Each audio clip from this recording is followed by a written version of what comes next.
Okay, so we're being recorded. So let's just give a nice little sort of formal introduction to what we are going to be talking about today. So I want to just acknowledge the fact that the call is really meant for us to feel comfortable to talk with one another about our situation from a physical and emotional, spiritual standpoint of our multiple sclerosis diagnosis that we have. But at the same time, I feel like there's information I think that we're going to be talking about and that we're going to be discussing that I think can help anybody in any situation, regardless if it's not particularly the MS diagnosis that they have. Because I think that there are certain commonalities that we go through when we're diagnosed with some sort of illness or any other challenge, really. But we're talking, I guess, particularly from a physical standpoint.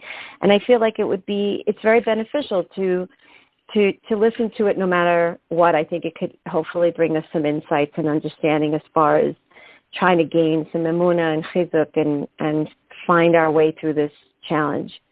Mm-hmm. Yeah? Yes. So I openly discuss about my MS. I openly, made it public on the classes that I teach and the people that I speak to. You don't have to, if you would like, you don't have to necessarily announce your name, although you could announce your first name. But in any case, if not, we could just refer to one another from that space if you feel more comfortable, because other people are going to be hearing this, and I do want to present it out there.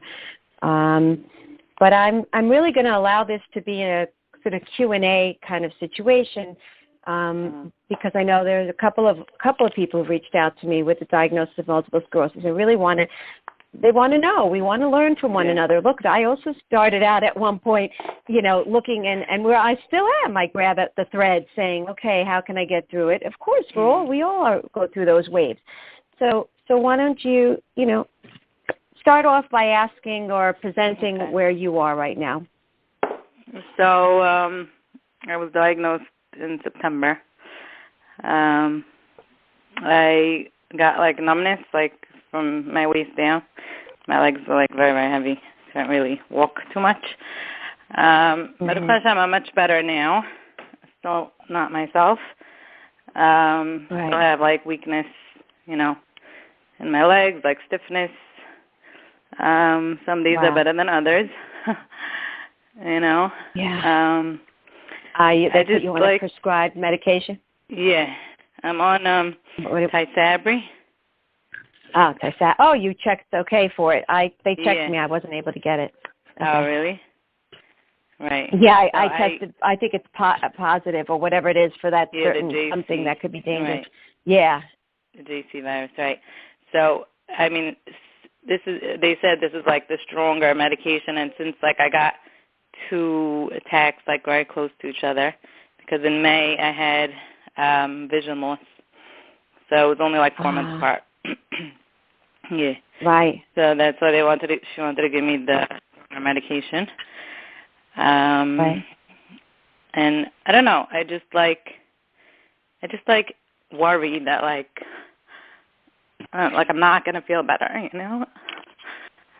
Well, I can I tell you something? 13 years in having MS, every time with my Emuna and my energy work and everything that I do, every time I get a relapse, it doesn't fail to haunt me, the idea that this is it. Come out, as they say, finished. This is it. This is where I am, and my life is going to be this way forever in this world.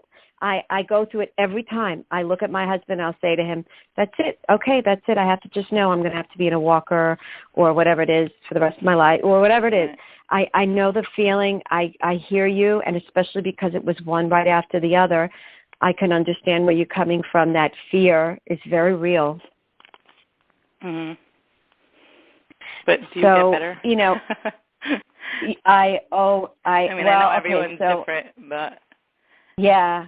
So it's very interesting. I'll just tell you where, a little bit of what's been giving me chizuk, and also in terms of the process of, first of all, acknowledging the weak points no matter how strong in Emuna and belief and trust in Hashem that we have, we all can never disregard the human condition.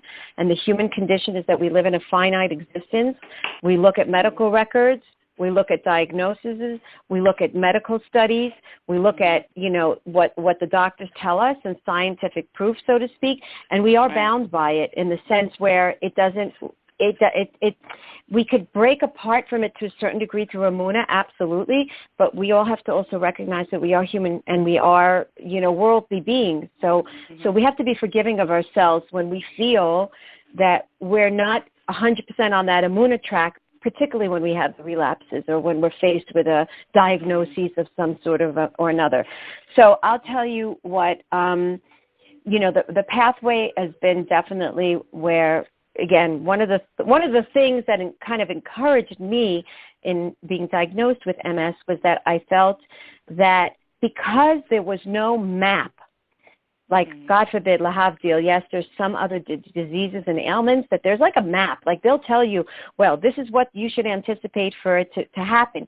With MS, I haven't met anybody who's told me, that the doctor's going to say to them, well, this is how long, and in 10 years, God forbid, you'll be a person will be in a wheelchair. No. They won't say that. They don't know. And that's, in my opinion, that's the ultimate compassionate hand, particularly in this case that Hashem is showing us, because there is no map. It means you're not bound to any nature in a way that's, on one hand, it's unknown. It's scary. On the other hand, the gzeira hasn't been carved in stone yet. Like, Baruch Hashem, there's this openness of anything could be. So from when I looked at, when one day when I was giving a class and I mentioned that I have multiple sclerosis, and I said, in short, it's referred to MS. So I found myself saying the word MS. Yes, somebody told me that. and because I say it very regularly, because when you think about Hashem's 72 amazing, powerful names, one of them is Emet. Mm-hmm. And so, essentially, the pathway of this particular challenge is the pathway of finding Hashem, because there is no scientific breakdown and or roadmap to what happens when we're diagnosed with this chronic disease, chronic illness. Mm-hmm. Because of that, we're more closer to the idea of Emet, because it's the wholesomeness of Hashem's existence, where we don't know ever what happens. Mm-hmm. And I'll tell you what gave me chizuk more, I think, than anything that I could possibly have held on to. There was the first year after I was diagnosed was the worst year.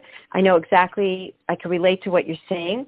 I basically my relapse began when I was pregnant with my daughter, when I was 3 months pregnant. I got numbness up the left side of it started off actually with my left thumb, and my thumb became numb, and then it crawled on all my hand, inner and outer palm, and then slowly started crawling up my entire left arm, and I was pregnant, and then it went to half of literally my whole left side was all numb.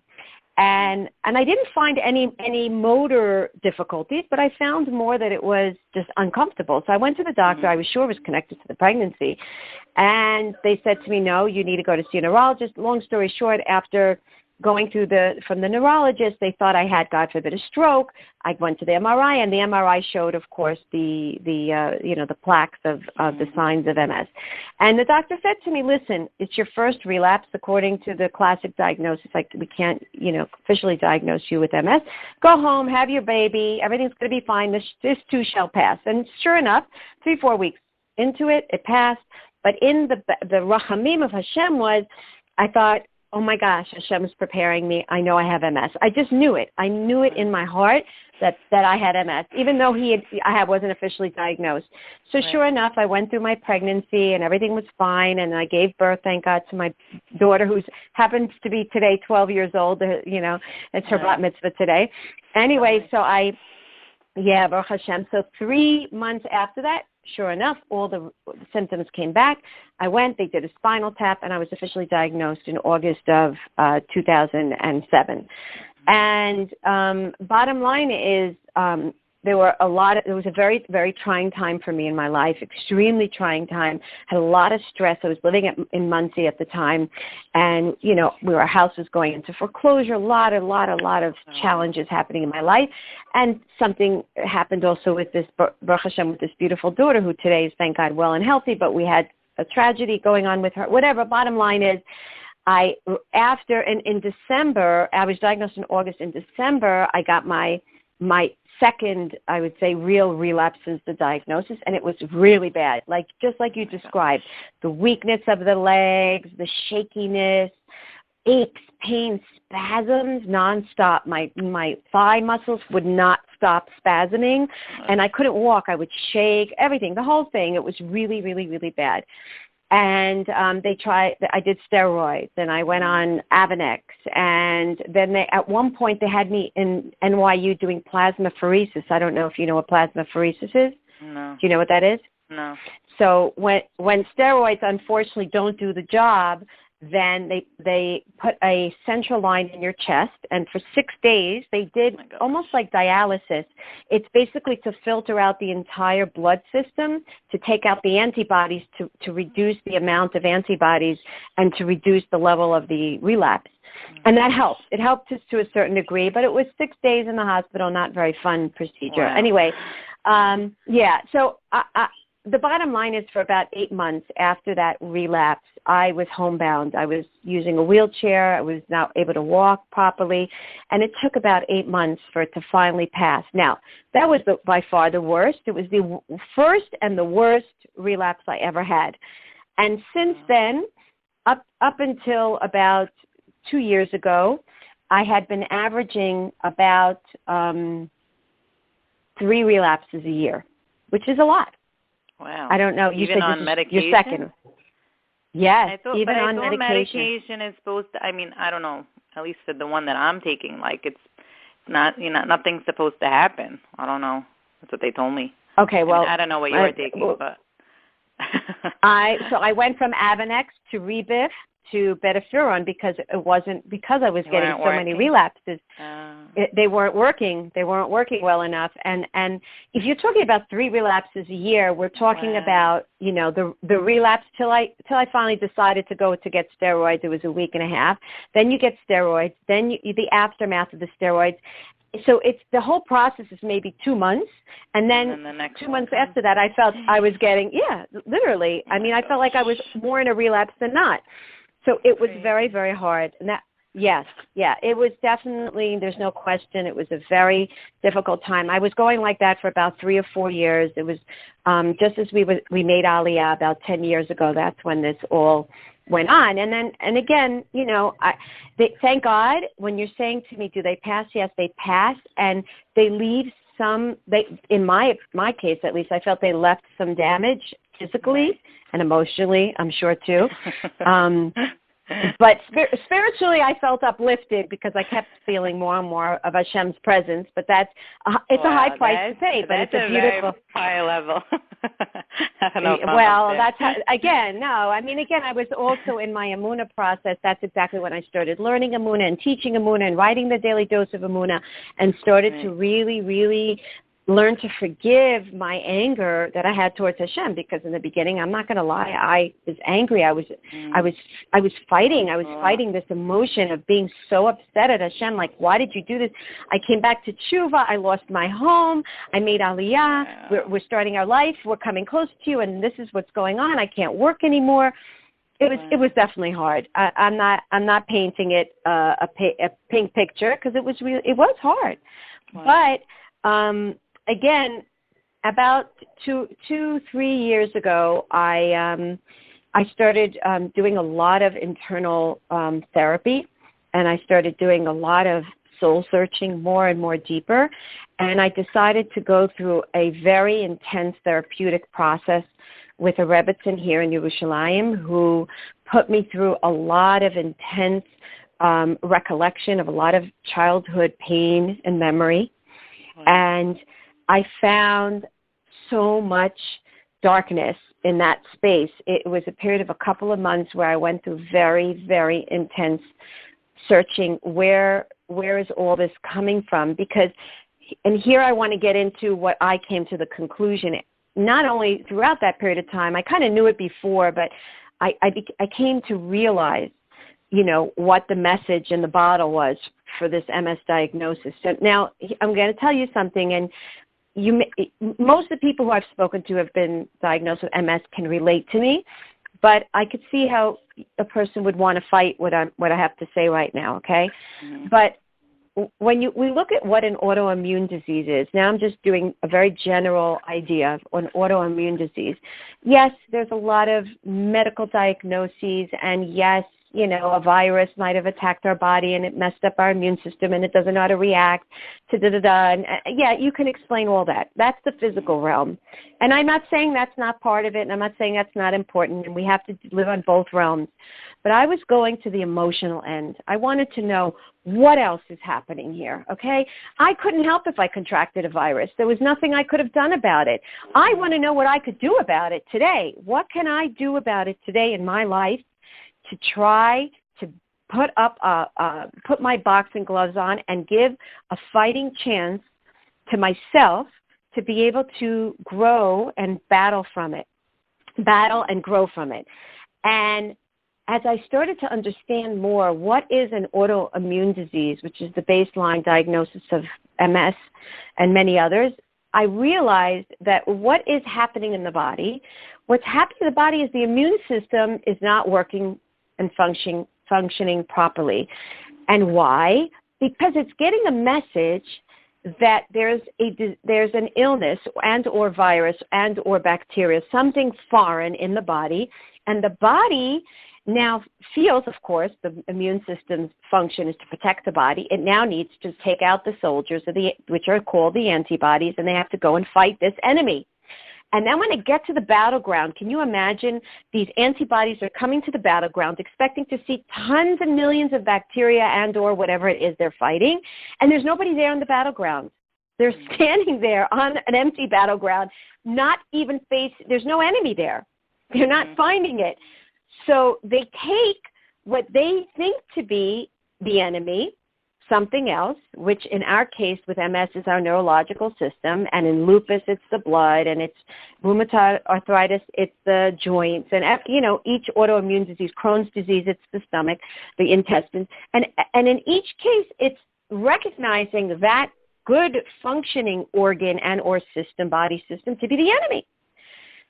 So if you could already start forming the idea and trying to parallel it from an emotional standpoint, what we're seeing here, bottom line, is that the body is fighting against an invisible, non-existent enemy. That's really, if we want to sum it up in 3 words, that's really what MS and or any autoimmune disease is about. And so when I take that and I parallel it to an emotional response level of how I lived my life, it means a person that would define a person that is self-hating, self-rejecting, self-bashing, and really working to fight against myself for not being the good mother, the good daughter, the good friend, the good daughter of Hashem, whatever it is. What I found that it led me onto a path was that I was completely accustomed to a life of self-rejection and self-criticism, and that I was my own worst enemy, and there was nobody there even, so to speak, telling me that but me. And my voice was not real. It was not real. It was an invisible enemy. That, I say it in one sentence, but that, to get to that point was a long, and I'm still going through it, don't get me wrong, because there's certain parts of your nature that are very, you just tend to be that way. And I still tend to criticize myself and be very perfect, and things have to be da-da-da-da-da-da, but I'm much more forgiving, understanding, loving to myself, in knowing that Hashem wants me to be that way. Not because I want to be an arrogant person and just let myself be free of responsibility, but because I know Hashem doesn't want me to hate myself. He doesn't want me to hate myself. He doesn't want me to be critical of myself. You right? So the MS, from an MS perspective, then Hashem wants me to discover my MS. He wants us to discover our inner truth, and that's that we are beautiful people. We are beautiful neshamas. Hashem created an amazing mechanism in the world called tshuva, that even if I did something wrong, I always have a rewiring program to go back to, and I can always change things to some degree. And whatever I can't, that's also Ratzon Hashem. Again, I'm not freeing myself from responsibility. I still try to be the best that I could be, but if I'm not, then Hashem decides, how to go about and deal with me. I don't have to punish myself. I don't have to keep rejecting myself and putting myself in the corner every moment. And that's what I did all my life. Always trying to be a perfectionist. This is like a reminder from Hashem that I don't have to fight myself. Yes, I do not have to fight myself. Right. There's nothing there to fight. I'm okay the way that I am. And that is huge, this deep need to be perfect, right? To outdo myself, to be so hard on myself, to win everybody's approval was a complete line of what my life was about. I was always trying to prove myself, but it was so bad that it was so overburdening that I kept feeling hopeless with that burden over and over. And I was waiting. Who's going to lift it for me? Who's going to lift it for me? And even though I'm physically bound more than I was before, I have to tell you today, looking back 13 years later, I'm the most freest person that I've ever been in all my life, because I really recognize that the worst enemy is that voice that tells me that I'm bad. Mm-hmm. So what if you don't really have? What if you're not really? I'm saying me myself. I don't think of myself as what you're saying. I mean, I guess for different personalities. But like, mm-hmm. I don't know. I'm more of a how do you say, like more chilled. I'm not. I take things like easy. I'm more easygoing. I don't know, by mm-hmm. nature. So, I mean, I don't think I'm too hard on myself. So then how? Okay. What should be a message? That's interesting. I don't know. Well, I hear what you're saying, but to me, it doesn't really apply to me. Mhm. I mean, maybe it does, and I don't. Maybe it should. I don't know. Maybe I should look for it. No, well, right. So I think you should. I think you should, only because there is a baseline commonality with anybody who has sort of this autoimmune disease. So I think that you might find yourself maybe having this. Again, it's really more of a judgmental attitude. It's really about, feeling restrained, feeling like there's something stopping me. Again, there's an enemy inside, something that's stopping me from doing what I really want to do. It's this level of bitterness that I have within myself. And the body, what is the body doing? It's basically agreeing to attack the enemy, because the message to the body through the mind is, I'm not happy. I'm being forced. I'm being suppressed. I'm being put into an end where I have no... Look, the whole idea of the immune system is protection. It may come out in your case or in somebody else's case as feeling unprotected, feeling like I have to defend myself, feeling like I need to vouch for myself, right? Think about any time you find yourself in a place where you have to defend, you have to bring about another result, where you have to produce something different. That's the idea. The immune system is all about, again, protecting a person who feels vulnerable to attack, God forbid. That's, again, in speaking with a lot of people, I find that a lot of us share that personality. Now, I'm not a holistic, I'm not able to holistically include everybody in there. But let's put it this way. There is a message. Let's just go out of that place for a minute, even if you don't relate to it right now. I would go out of it and I would say, what is the message here? Because by far, there has to be a message here. Hashem is not giving us this. And yes, there's a level of acceptance, and we can't understand anything, but it is written, V'yadata hayom. It does say, V'yadata hayom, which means that every day is hayom, every day is today, and every day I need to ask myself, I have to know something new about myself. And I have to instill that in my heart. I have to learn every day something about myself, and I have to inject that in my heart and get myself to do things differently. And so in order to take away the bitterness, where does the bitterness come from being diagnosed with MS or any disease? It would be from the sense of, I don't deserve this. This is not fair. Mm-hmm. And why? There is that why. Whether we want to, we're not supposed to. If you can somehow get to a level of clarity inside of you and grasp the good message of it, it's a huge tonic to the wound. It's a huge, a soothing tonic that you can swallow that can help soothe the pain. And that's what Emuna is at the end of the day. Emuna is about knowing this just didn't happen to me. Hashem, you are screaming to me a message, and I better grasp it. Mm-hmm. Right. Right? So you got to work on it. Yeah. Well, for the first thing, there's 3 steps. First is to accept what I'm saying. Mm-hmm. Then it's to go through the process of acknowledging it and go through the Baal Shem Tov teaches. Everything has 3 steps, right? There's hachna'a, havdalah, and hamtaka. Hachna'a is this submission. It's the submission saying I accept it. First, all healing processes go through these. Anything in life, anytime you want to transform anything in your life, anything, you have to go through these 3 steps of the Jewish psyche, the Baal Shem Tov. This is what he teaches. So the first thing is to submit, to accept it. Okay, there's something here. I'm going to accept it. I'm going to try to even embrace it and allow it to become part of my life. I'm not going to fight it. I'm not going to push it away. I'm not going to reject it and say I don't want it. That's what we do always, the beginning. But eventually we have to first work at hachna.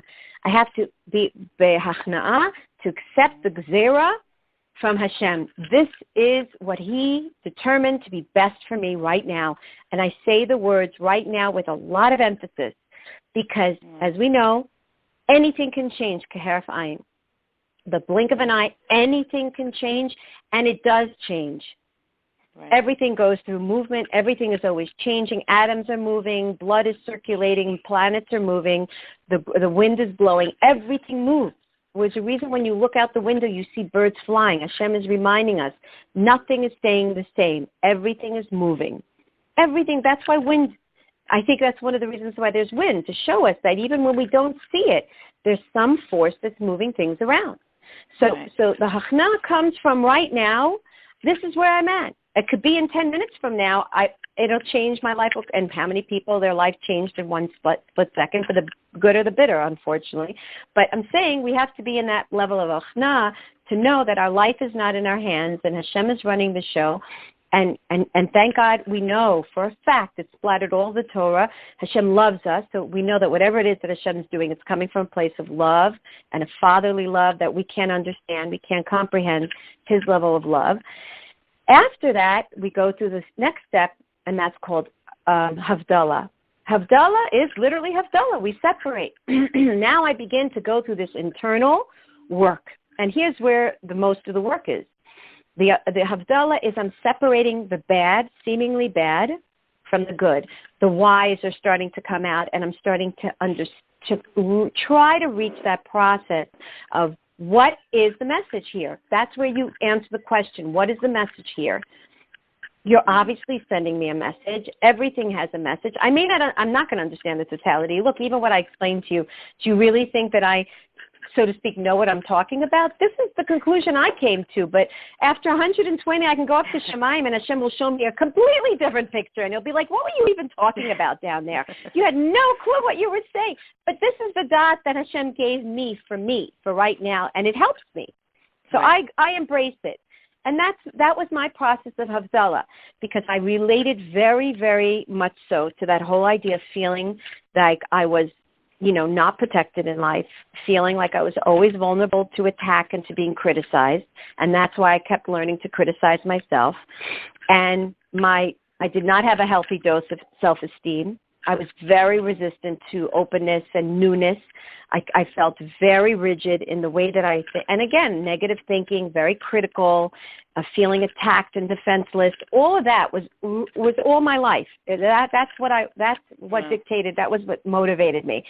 And so I had to accept all of those feelings and where they came from. I had to go through a letting go, forgiving and letting go process, starting to let go, change the way that I'm thinking. And it's a huge, and I'm still, of course, as we're standing here, I'm still going through the process. I'm still there. I still have my MS. It's still there. It's not going away. Mm-hmm. And are you feeling better about?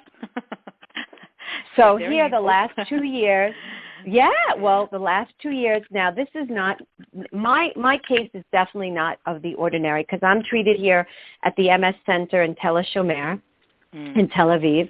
And my doctor, after, the frustrations of, seeing how many relapses over and over and over and over again, about 3 years ago, 2-3 years ago, they started getting less, like very less. And they were shorter, and now I'm averaging 1 in 2 years. So I went from 3 a year to 1 in 2 years, and they're small. They're small relapses.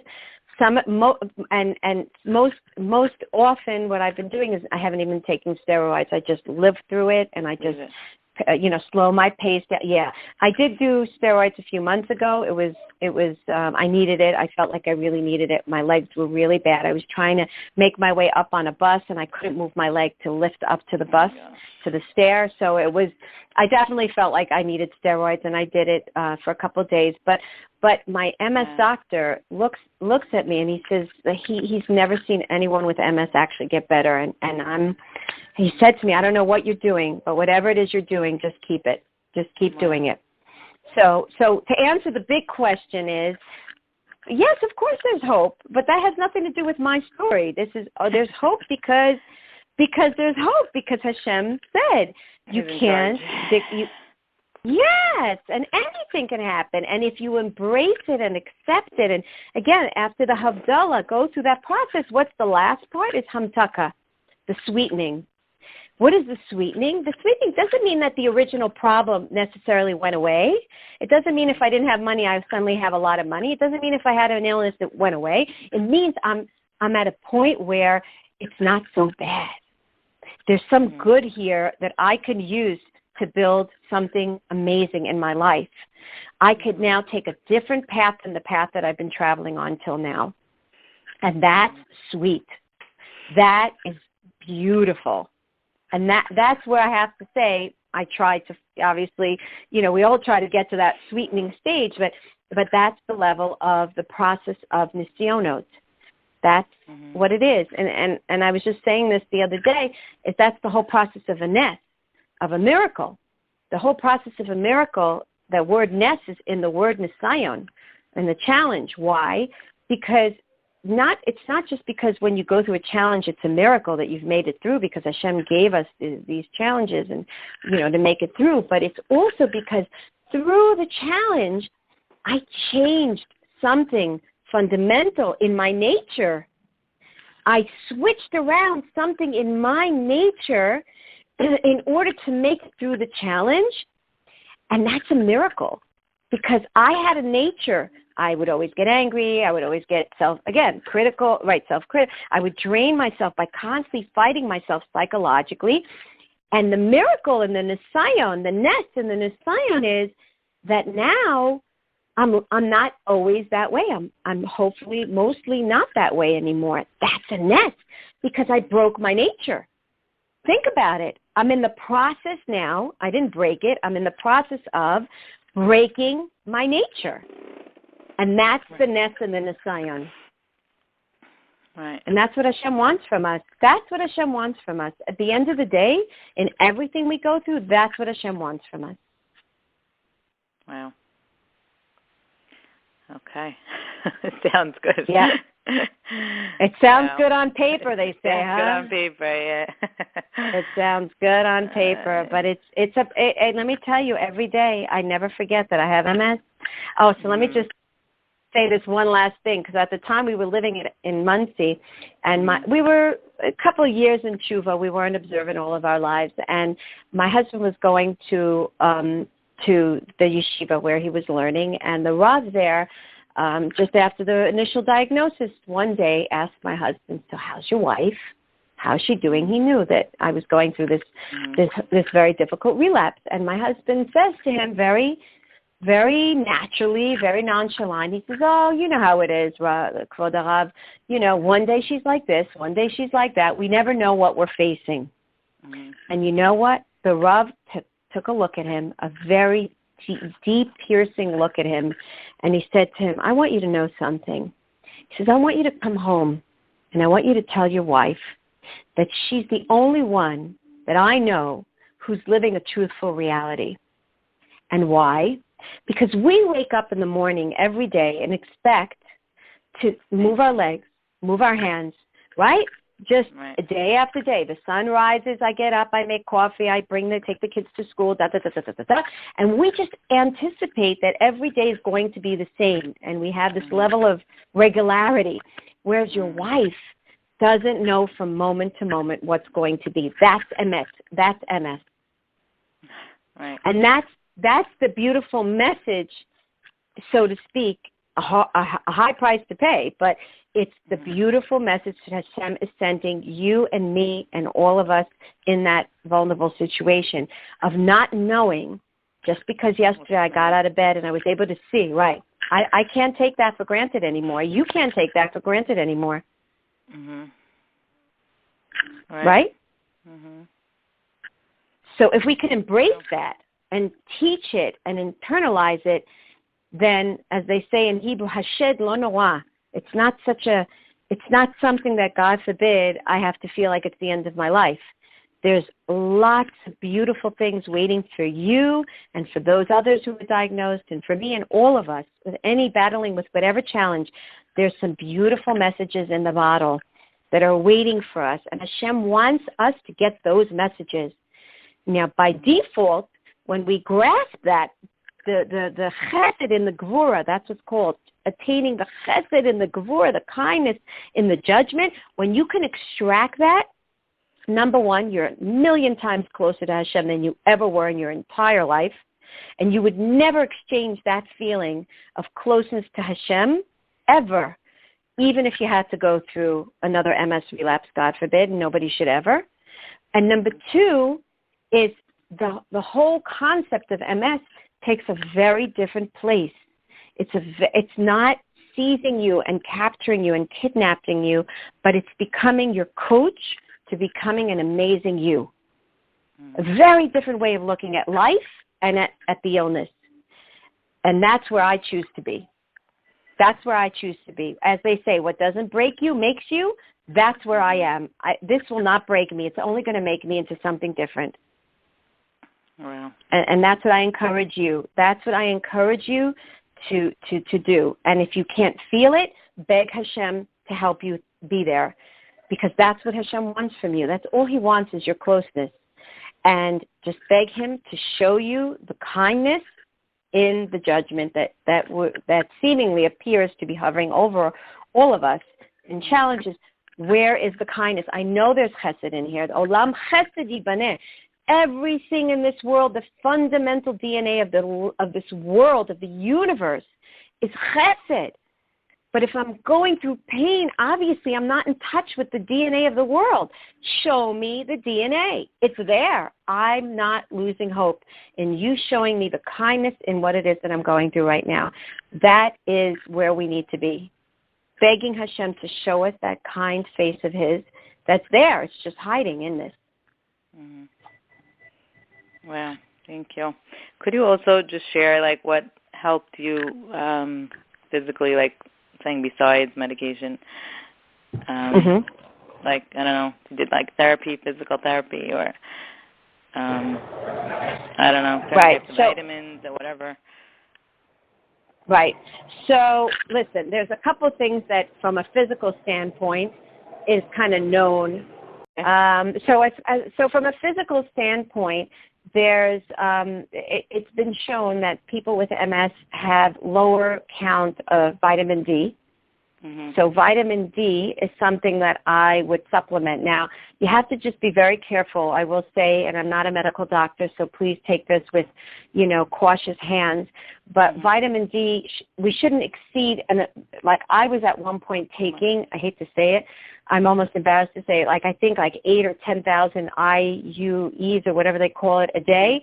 And at one point, my blood levels were coming out so high that my doctor said, you cannot take any more vitamin D, because vitamin D is one of those vitamins that it's not flushed out of the system when you take excess amounts. And it can actually cause liver malfunction. A person can die from it. So I was like, wow, okay, I did not know that. Someone did tell me, a nutritionist told me take 10,000 a day, and then I heard from someone else that it could be dangerous. I was like, okay, I stopped. I was like, I don't know. Yes.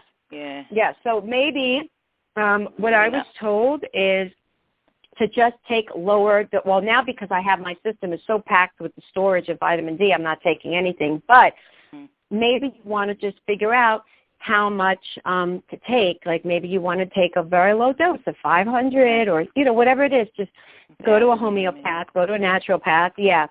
Right. And you definitely want to find out. So vitamin D. Number 2, vitamin C, very important. Now, vitamin C, again, I'm not a medical doctor, so I'm just saying this from a humbled place. I would definitely suggest taking 2,000 milligrams of vitamin C, because there's nothing else that could keep your immune system going but vitamin C. You can't take zinc. You can't take echinacea. You can't do Sambucol. You can't do any of those things because they boost the immune system, and that could cause a sort of symptoms of MS. You don't want that. So you have to be careful about immune booster vitamins. You don't, again, no echinacea, no zinc, none of that stuff that boosts your immune system, because God forbid, we don't want an overactive immune system, because this is what happens. On the other hand, you want to keep it strong. Right. So the way you keep it strong but not make it active is by taking vitamin C. So I take high doses, and that does flush out from the in the urine, and that's like 1,000 or 2,000 with rose hips I take, and that's vitamin C. That I do take every day. I also take omega-3 or grapeseed oil or any of those, supplements. I think it's very, very important. How many take omega-3? I'm just curious. Omega-3, I don't know how I can go. That I'll have to look up for you. I have it on my package. I have to look and see. I can let you know eventually on that. In fact, as I can go as we're talking, I can go and and then I don't. Again, I'm getting very detailed, but most people with MS also have problems moving, like their bowels, and it affects the whole digestive tract. So I think it's also worth it to take some sort of a, again, I'm not going to say a laxative, but some sort of a, not even stool, I wouldn't even call it a stool surface. I would not go into senna or any of that stuff, but there are natural herbs that help to fortify the muscles of the intestines to enable to allow the movement of the bowels, which can get affected with MS. So that's something that I also feel is very, very helpful and very worthwhile. And, omega, I am taking 1,000 milligrams. One capsule is 1,000 milligrams. The other thing I take, which is also an amazing booster of your immune system without affecting it, is garlic. Garlic supplements are amazing to take. To take for many reasons. Not just for your immune, but for a lot of reasons. I would definitely suggest some sort of garlic supplement. And that's really it. I mean, I do take Provigil, which is an anti-chronic fatigue, because otherwise I'll be sleeping all day. I don't know if you feel the tiredness. I do. You feel the tiredness? I have to take a nap every day, otherwise I can't continue. I don't know. Yes. No, it's very common. If I didn't take my Provigil, I'd be done. Yeah. So what is it? It's Provigil. It's like a it's like a vitamin? anti-chronic fatigue. No, it's an actual prescription. You have to ask your doctor. Yeah, it's a prescription drug that I take every day. Yeah, against fatigue. Otherwise, I'll be sleeping literally all day long. And I'm still tired. Don't get me wrong. I'm still not the energized bunny that I'd like to be. I could tell. I'm saying I don't know. You travel all over the place, and I'm saying I watch you online, and I'm like, Billiane Hada, you look fine. You know. Yeah, it comes at a high price of pushing my. Here, remember I told you I'm the pusher. I'm the push. Mm-hmm. But I will tell you now, I'm pushing myself from a very different perspective. I'm pushing myself to help others, whereas before I was pushing myself to prove to myself that I'm and good. I'm not doing, the reasons change. I'm still pushing, but I'm pushing for a very different reason. Makes a big difference. Right. So that's why I feel Hashem is giving me the strength, because I'm pushing myself to be out there to try to help other women, you know, to become the best that they can be. And if that's the reason why I got my MS, then it was worth it. I always say it's a high price, but it was worth it if I can help one person out there. Wow. You do physical therapy? So I personally do not, but I will tell you that I do try to move my legs. I do stretching. Oh, that's another thing. Please, I beg you, stretch. There's more than anything, you've got to stretch. You've got to elongate those muscles and bring a lot of, when you stretch, you bring oxygen into the muscles and you create more, the tendons become stronger. You must stretch. Every morning before I get out of bed and do my Negovasha, I go and I do stretches. I do all these weird poses and I just stretch.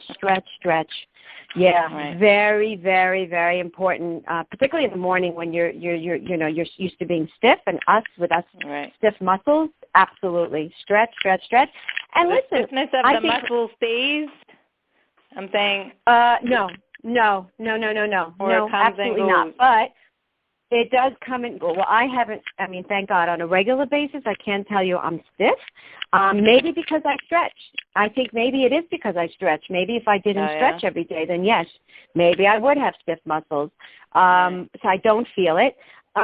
Listen, I don't have formal maybe relapses. Thank God. But I would say a few times a week easily, I get reminded that I have MS. Suddenly I'll get a spasm. Sometimes I'll get a twitch. I'll get neurological pain.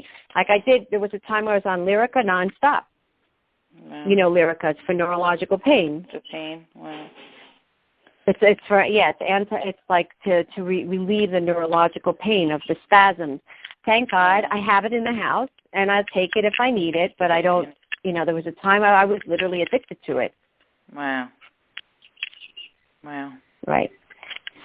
But other than that, just Kaya, can you get the phone? I think that the idea of definitely meditation.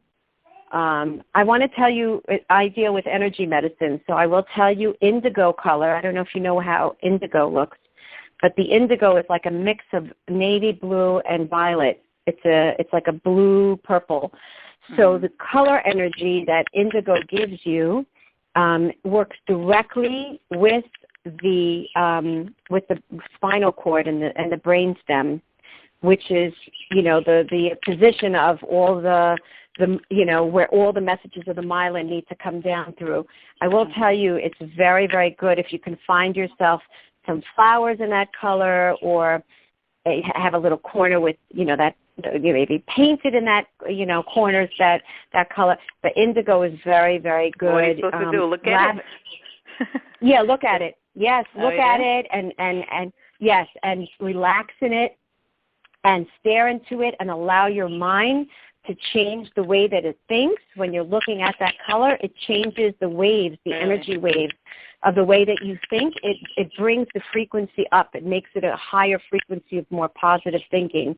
But particularly, it also sends calming message to your neurological tract. So I will tell you that indigo is also good. Well, I'm talking now more holistic. And lavender. Lavender, if you can get yourself a candle diffuser. And not only is lavender the color of violet, which is along the realms of the indigo color, but lavender is also very, very good for the relaxation of the mind. Again, we know that MS is, of course, all these diseases are stress-based, so you want to try to create a calm environment. You want to get lavender, smell into the house, into the environment. Through so candles. Also the smell, not only the color? You're saying it's yeah, the smell now I'm talking about something else. Yeah, lavender smell and then the indigo color. Color, exactly. Although it would be nice to get some flowers in that indigo color, maybe silk flowers, I'm saying, that don't die. That would be really, really good. And they also have but I'm saying use really good high quality lavender. I don't want you to just get from a regular Walgreens, lavender cream. That's not going to do it. I'm talking about a lavender quality grade oil that's high end. You can either find it online or go to a vitamin shop. Get a good quality one to diffuse, because it'll really make a difference on the energy vibrations of calming the brain down. And that's and just really work on your Emuna. Thank God for so many speakers around that are talking about it and how we have to learn at least to there's accept. medication. Saying I always just try to think it could really be much worse if they didn't have it. And it's not only do you think that it could have been much worse, but remember one of the things, and this will change your mind also, is that it actually should have been worse. It's not that it could have been worse. It should have been worse. And Hashem gave all of us the best of the lot. The best. In other words, think about that it not only could have, but it really was supposed to be worse. And we got the best of the choices, of the easiest one. And that's the truth. Because Hashem is malei rachamim. And if there was a gzera that we were meant to, God forbid, get one thing, He took the lesser of the choices and He gave that to us, and that's what we're going through right now. So we don't know what should have been. We're just now in the place of pain. But you have to believe, and it's the truth, that it was meant to be worse, and it's not. So thank you, Hashem, for what I have. Yeah, in the beginning they thought that, God forbid, maybe it was like a tumor. It was affecting my vision. Yeah. Oh. So I always say... But it was optic neuritis. Yeah. Right, but it was optic neuritis. Right. So they didn't know, whatever, in the beginning, when I first started, I was going to eye doctors and whatever, and they said, yeah, that's maybe what it is, and then it wasn't. So, I always think of that. Wow. God forbid, it could have been, Right. Right. So Right. Absolutely. Absolutely. And there is life even with an MS diagnosis. There's plenty of work you need to do in this world, and you will do it with your MS. You will. You will not stop. You will continue to do it. You will spread the message of hope and of strength and of Hashem's love, and you're going to see that you're going to be able to enter into a completely different madrega, and it'll be in the zchut. I know it sounds crazy because you're just recently diagnosed. It might be hard for you to relate to it, but 13 years down the line for me, I could say in the zchut of the gift of MS, the daily dose of Emuna has been created, and it would not have been in my ability to do it if I didn't have my MS. Wow. There's no question in my mind. Wow. So look at the positive, and there is positive. Just focus on the positive of the amazing person you're going to become throughout this process. And it is a process. Remember, it's not the end. It's not the end. You're in the middle of a process. All right. Okay. Thank you so much. Thank you. Of course. And if there's anything else and you feel like you want to do another one of these gatherings, I'm happy to make the time to, I can't believe, I thought for sure you have, something already done. I'm saying you have it for so many years. Nobody ever, contacted you, for a support group or something? No. Really? Nobody ever...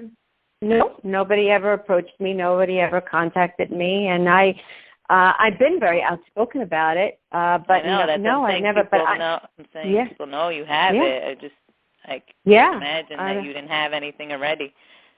Wow. Yeah, no, nothing. But I would be happy to do it. And again, it doesn't have to be with more than one person on the line. I'm happy to do it, and then just put the recording out there on Torah Anytime or YouTube or whatever it is. Kol Lashon, I mean, whatever. So other women should hear. I think it's absolute. And again, I relate this in a very general way because there are messages here for everyone to learn. It's not just for us with MS. For sure. And I'm saying you are a role model, so it definitely helps us. Hashem. Thank you, Hashem. Thank you, Hashem. I definitely think, though, that, again, if there's certainly whoever listens even to the recording, or if you know of anybody, we can certainly form, I'd be happy to form whatever it is, once in 2 weeks, once a month, I mean, whatever, to talk and to open. And I'm happy to speak to women and make myself available. Wow, thank you so much. So if somebody wants to hear this, they should call this number, the same number? So it is going to be, I'm going to send you the recording playback number, but I'm also going to download it. It'll be on YouTube and Torah Anytime, and I will make sure that it's on there too. But I will send you the recording link to it, yeah. Oh, okay, fine. Because I know someone that I said I would try to send it to. Okay. All right. So, Bezrat Hashem, we should all be zochet to a complete healing, refuat hanefesh, refuat haguf, and we should be able to maintain that level of hamtaka, of sweetening, and really stay in that space and knowing that everything is sweet and everything is good, and Hashem is here with us. Imo anochi b'tzara. Hashem is with us. Okay, amen. Thank you so much. Okay, My pleasure. We'll be in touch. Refuah shlema. Amen. Thank you. You too. Thank you. Be well.